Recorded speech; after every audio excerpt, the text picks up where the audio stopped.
5 June 2026 9:30টার দিকে রাজবাড়ী দৌলতদিয়া 7 নম্বর ফেরিঘাটে একটি বাস দুর্ঘটনা ঘটে।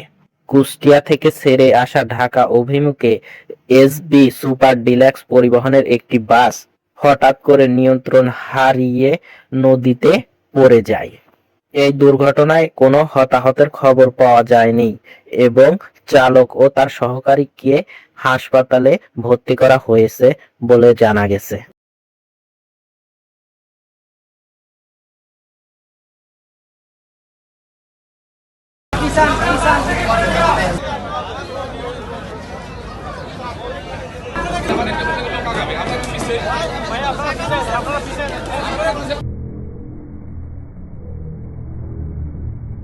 সকলের প্রতি দৃষ্টি আকর্ষণ করছি, আপনারা